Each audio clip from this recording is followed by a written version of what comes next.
membahas tentang apa sih bedanya antara D4 dan S1.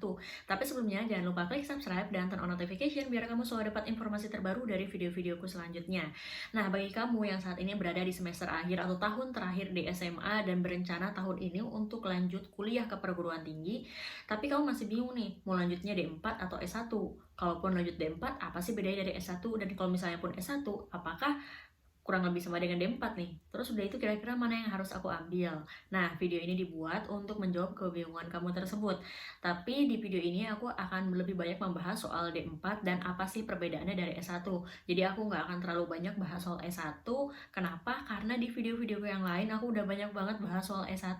Dan itu pun pembahasannya udah dibagi per prodinya masing-masing. Kamu bisa cari di video-video tersebut. Dan itu udah banyak banget ya. Jadi aku nggak akan bahas soal S1 lagi terlalu banyak di video ini. Oke, jadi kalau misalnya kamu merasa bahwa kalau misalnya lanjut D4 itu kayaknya pilihannya lebih sedikit daripada S1 nih. Gimana kalau misalnya nggak bisa dapat D4 yang bagus? Karena prodi-prodi yang bagus itu adanya cuma di S1. Nah, nggak seperti itu. Jadi hingga saat ini udah ada 750 program studi dari D4 yang terakreditasi. Bayangin yang terakreditasi aja ada 750 prodi nih. Gimana yang belum terakreditasi? Jumlahnya pasti lebih banyak. Nah, memang jumlah untuk D4 ini lebih sedikit dibandingkan S1. Karena nggak semua universitas menyediakan program diploma atau D4 ini. Tapi di 750 prodi itu nggak sedikit loh ya. Dan ini adalah prodi yang tersebar di seluruh Indonesia. Jadi kamu nggak perlu khawatir D4 ini ada nggak ya yang bagus ya. Terus udah itu jumlahnya nggak sedikit apa banyak nih? Ada banyak banget 750 dan ini jumlahnya akan terus bertambah seiring akreditasi yang rutin dilakukan setiap tahunnya. Nah, oke. Apa sih bedanya antara S1 dengan D4? Perbedaan yang pertama yaitu dari segi kurikulum. Dari segi kurikulum untuk S1 ini akan lebih banyak teorinya, jadi sekitar 70% teori, 30%-nya praktek. Praktek ini apa aja? Kalau misalnya di Saintek, mungkin akan lebih banyak praktikum ke laboratorium atau ke lapang. Nah, kalau misalnya di Soshum, S1-nya lebih banyak yang studi ke lapang, mungkin tidak ada di bagian laboratoriumnya, tapi tetap aja praktek, nanti bagian KKN atau PKL itu sudah termasuk ke dalam bagian praktek, dan di S1 prakteknya lebih sedikit, sekitar 30% aja. Terus gimana dengan D4? Nah, D4 ini nantinya targetannya adalah menjadi praktisi, karena itu nanti akan lebih banyak di prakteknya. Bobot praktek di kurikulumnya akan lebih banyak dibandingkan bobot teori. Beda sama S1. Kenapa S1 lebih banyak teorinya? Karena S1 ini ditargetkan nantinya menjadi akademisi. Jadi pendalaman di teorinya akan lebih banyak dibandingkan D4. Kemudian perbedaan yang kedua apa? Dari segi gelar. Jadi kalau di S1 nanti lulusnya kamu akan bergelar sarjana. Sementara kalau misalnya D4 gelarnya adalah sarjana terapan. Sebagai contoh nih ya, kalau kamu kuliah di MIPA, nanti lulusnya adalah sarjana sains, singkatannya SS. Sementara kalau misalnya di D4, kamu berada di Fakultas Sains. Lulusnya bukan sarjana sains, bukan SS tapi SST, singkatan dari Sarjana Sains Terapan. Kemudian perbedaan yang ketiga dari segi fakultas. Mungkin dari kamu banyak yang berpikir kalau misalnya nanti aku masuk ke universitas A nih, terus udah itu kalau misalnya di universitas tersebut aku sekalipun D4 akan berada di fakultas yang sama dengan mahasiswa yang S1. Tidak seperti itu. Jadi kalau misalnya mahasiswa S1 itu berada di bawah payung fakultas. Sementara kalau untuk yang D4 ini berada di bawah payung vokasi. Nah, jadi nanti kalau misalnya ngurus apa-apa di bidang akademik, kalau untuk yang D4 nanti ngurusnya ke bagian administrasi vokasi. Sementara kalau misalnya untuk yang S1, bagian administrasi fakultasnya masing-masing. Nah, jadi kayak di UB nih ya. Jadi ada program S1 akuntansi, tapi juga ada program yang D4 akuntansi. Nah, di situ aku mikir kenapa sih yang akuntansi ini berada di vokasi? Kenapa nggak dimasukkan aja ke setiap fakultasnya, kan sama-sama akuntansi? Nah, nggak seperti itu. Jadi emang regulasinya untuk yang vokasi ini untuk yang program diploma mulai dari D1, D2, D3 hingga D4. Nah, jadi kalau misalnya D4 ini tetap akan masuk di vokasi karena tipenya sama-sama diploma, sama-sama kurikulumnya seperti tadi ya. Untuk yang diplomanya lebih banyak ke praktek, jadi nggak bisa digabung dengan yang berada di fakultas. Untuk yang fakultas ini program apa aja? S1, S2 hingga S3. Tapi kalau misalnya di UB sendiri ya, meskipun S2 sama S3 itu gabung di setiap fakultasnya, tapi tetap ada gedung khusus untuk program pasca sarjana. Cuma tetap nanti ada beberapa regulasi yang dipegang oleh program pasca sarjana secara umum se-universitas, ada juga yang masuk ke kebijakan fakultasnya masing-masing. Seperti itu. Nah, kemudian yang jadi pertanyaan lagi kalau misalnya D4 nanti bisa langsung lanjut S2 atau enggak ya? Soalnya kan kalau misalnya kayak D3 nih, kita nggak bisa langsung lanjut S2, kita perlu ekstensi dulu untuk penyetaraan, nanti lulusnya akan dapat gelar sarjana, setelah itu baru bisa kuliah S2. Terus kalau D4 gimana? Kan sama-sama diploma dengan D3 nih. Nah, ternyata nggak seperti itu. Karena D4 ini jumlah SKS-nya sebanyak 144 SKS, dan ini sudah menyamai dengan SKS yang ditempuh oleh mahasiswa S1, maka sarjana terapan yang sudah lulus dari D4 ini bisa langsung lanjut kuliah ke S2. Karena ya kita juga tahu ya kalau misalnya D4 itu kuliahnya selama 4 tahun, S1 juga 4 tahun. Jumlah SKS yang diambil juga sama. Nah, karena itu dari bobotnya juga sudah sama, bisa langsung lanjut ke S2. Nah, terus pertanyaan lainnya, kalau misalnya yang dari D4 nih ya, kan itu sarjana terapan. Apakah S2-nya cuma bisa ke S2 terapan aja atau magister terapan? Bisa nggak ya kalau misalnya ke magister umum? Bisa. Nah, jadi ini balik lagi sesuai dengan kebutuhan kamu. Kalau untuk yang S2 terapan atau magister terapan, ya nanti akan seperti di D4-nya, akan lebih banyak ke praktek dibandingkan ke teori. Tapi kalau misalnya kamu berencana pengen menjadi akademisi nih, udah nggak pengen jadi praktisi lagi gitu, nah kamu bisa ngambil S2 umum. Untuk S2 umum ini lebih banyak ke teori dibandingkan ke praktek.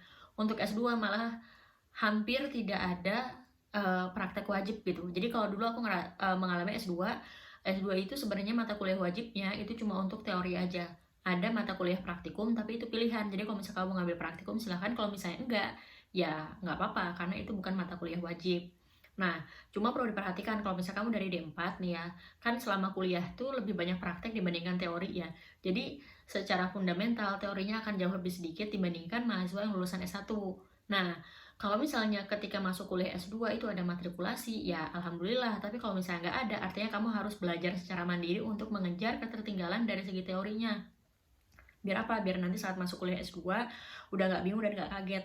Kenapa? Karena jangankan yang dari D4 ke S2 ya, dari mahasiswa yang S1 lanjut ke S2 aja, biasanya nih masih banyak yang kaget dengan bobot perkuliahannya. Jadi S2 meskipun 2 tahun ya, tapi bobot perkuliahannya jauh lebih berat dibandingkan S1. Dan ini yang perlu kamu pertimbangin. Tapi tetap aja, ini balik lagi ke kebijakan dan kurikulum dan juga mata kuliah S2 dari setiap universitasnya. Yang artinya kalau misalnya bobot S2 di Universitas A itu berat, belum tentu yang di Universitas B juga seberat yang di Universitas A. Jadi kamu pastikan untuk membaca dan mendalami, mempelajari dulu nih intinya mata kuliahnya, nanti kurikulumnya, tujuan universitas kamu nanti seperti apa. Pertanyaan selanjutnya, apakah D4 ini cuma ada di Politeknik aja? Karena kan biasanya kalau Politeknik tuh ada D1, D2, D3, D4. Kalau misalnya aku mau masuk ke universitas, kira-kira ada program diploma juga nggak ya? Aku tuh pengen diploma, tapi pengen di universitas juga. Nah, ada. Jadi kalau untuk Politeknik, itu memang untuk program diploma. Nah, tapi bukan berarti kalau misalnya di universitas itu nggak ada program diploma. Ada program diploma, kamu cari aja ke website universitas, terus cari di fakultas vokasi. Nah, di fakultas vokasi itu ada program diploma. Tergantung universitas tersebut menyediakan program diploma seperti apa. Apakah cuma menyediakan D4 aja, D3 aja, D2 saja, atau D1 saja. Nah, itu beda-beda tergantung kebijakan yang ada di universitas tersebut. Nah, kemudian kalau misalnya antara D4 sama S1 lebih bagus yang mana? Nah, jadi kalau misalnya bagusan yang mana, itu nggak ada yang jauh lebih bagus dan nggak ada yang jauh lebih buruk. Sama aja sebenarnya. Kamu memilih mau lanjut D4 atau S1 sesuai dengan kebutuhan kamu. Seperti yang tadi aku sebut di awal, jadi kalau S1 memang targetan karirnya nanti untuk menjadi akademisi. Apakah kamu jadi dosen, atau nanti jadi peneliti, atau mungkin lanjut kuliah S2. Nah, kamu berencana seperti apa? Kalau kamu sudah ada rencana karirnya nanti setelah lulus kuliah pengen kemana, atau pengen melakukan apa, kamu bisa menentukan sekarang pengen masuk D4 atau S1.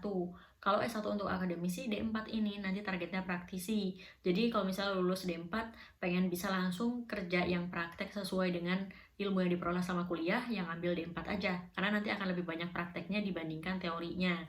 Nah, tapi nggak menutup kemungkinan juga nih, kalau misalnya kamu lulus S1 bisa langsung kerja. Iya, bisa juga. Jadi kalau misalnya kamu ngerasa, aku tuh pengen banget bekerja sesuai dengan bidang S1ku, tapi aku nggak pengen ngambil D4 juga, nggak apa-apa ngambil S1, terus udah itu banyakin ngambil mata kuliah pilihan yang praktikumnya. Nanti kamu akan memperoleh banyak skill praktek. Nah, jadi ini balik lagi ke pilihan kamu sendiri. Terus kalau misalnya ngerasa skill praktekku kalau misalnya S1 tuh kurang, Tapi ngambil D4 juga nggak mau, kamu bisa mengambil program yang kayak KKN, internship, terus udah itu aktif di berbagai kegiatan yang itu kegiatan tambahan yang kamu bisa cari sendiri, jadi bukan program yang disediakan oleh universitas maupun fakultasnya. Nah, terus udah itu kalau untuk D4 sendiri, itu ada di mana aja? Tadi kan aku udah sebut nih, ada 750 program studi loh untuk D4 aja yang terakreditasi di Indonesia. Nah, ini ada beberapa ya. Jadi kalau untuk tersedia di mana aja, hampir semua politeknik menyediakan D4. Nah, untuk politeknik sendiri ada di mana aja? Hampir di setiap kota juga ada. Mulai dari Politeknik Negeri Jakarta, Politeknik Negeri Medan, Politeknik Negeri Malang, Politeknik Negeri Padang, Politeknik Negeri Bali, Politeknik Negeri Semarang, Politeknik Negeri Jember, dan lain-lain. Itu baru politeknik yang negeri. Ada juga politeknik yang swasta. Kemudian untuk universitasnya apa aja? Ada UI, UGM, UNER, Unpad, sama berbagai sekolah kedinasan lain. Misalnya kayak STAN itu udah ada D3, D4-nya. Nah, kamu bisa memilih pengen ngambil D3, D4 seperti apa. Nah, terus juga ada yang jadi pertanyaan kalau misalnya untuk D4 ini apakah cuma untuk yang teknik-teknik aja? Soalnya kan biasanya di politeknik tuh. Nah, nggak seperti itu.